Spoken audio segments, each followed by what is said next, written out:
করছিস? এই মাছের নুন হলুদ মাখাচ্ছি। তা মাছ কি দিয়ে বানাবি? মাছটা বানাবো আজকে, দেখাচ্ছি কি দিয়ে বানাবো। আগে মাছে খুব ভালো করে নুন হলুদ মাখিয়ে নিই।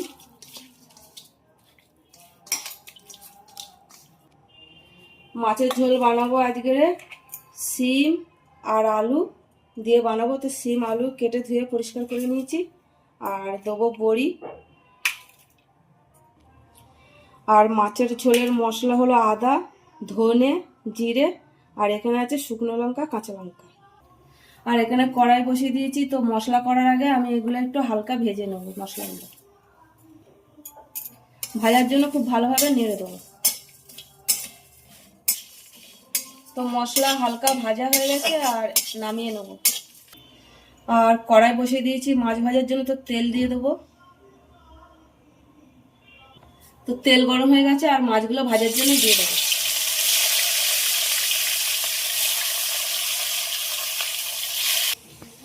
আর মশলাটা শিলে বাটবো বলে তার জন্য শিলে দিয়ে দিয়েছি। তো এবার বাটবো।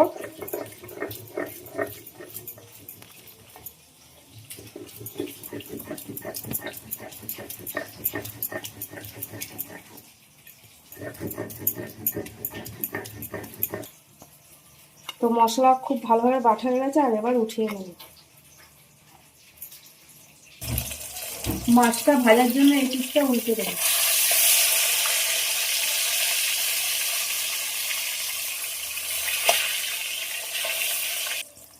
তো মাছগুলো ভাজা হয়ে গেছে, আর উঠিয়ে নেবো এবার।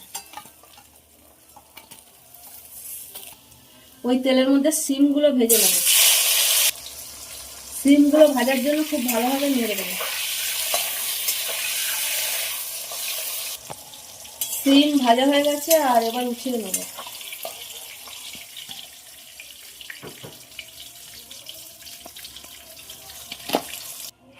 বড়িগুলো ভেজে নেব। ভাজার জন্য খুব ভালোভাবে নাড়ব। বড়ি ভাজা হয়ে গেছে, উঠিয়ে নেব।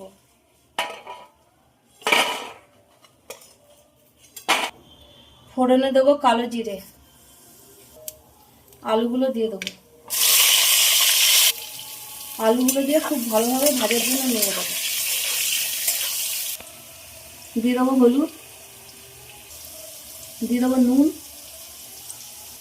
টমেটো কুচি দিয়ে দেবো।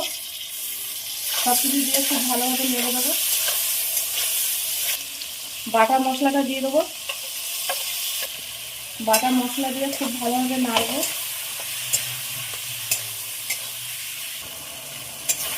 আলু মশলা খুব ভালোভাবে কষানো হয়ে গেছে। ভেজে রাখা শিমগুলো দিয়ে দেবো। শিমগুলো দিয়ে আবারও খুব ভালোভাবে নেড়ে দেবো কষানোর জন্য। দিয়ে দেবো জল, গরম জল দিয়ে দেবো। জল দিয়ে খুব ভালোভাবে মিশিয়ে দেবো মশলাটা। ভাজা বড়িগুলো দিয়ে দেবো। ফোটার জন্য ঢাকা দিয়ে দেবো। ভাজা মাছগুলো দিয়ে দেবো। মাছগুলো দিয়ে একটু ধনেপাতা দিয়ে দেবো উপর থেকে। 5 মিনিট ঢাকা দিয়ে দিলাম, তারপর নামিয়ে নেবো। তো দেখো শিম, আলু আর কাতলা মাছ দিয়ে আর বড়ি দিয়ে পাতলা ঝোল কিন্তু একদম হয়ে গেছে। তো চলো, ভিডিওটা যদি ভালো লাগে তো একটা লাইক করে দিও। আবার অন্য কোনো ভিডিও তোমাদের সাথে দেখা হবে। আর তোমরা সবাই ভালো থাকবে, সুস্থ থাকবে। টাটা।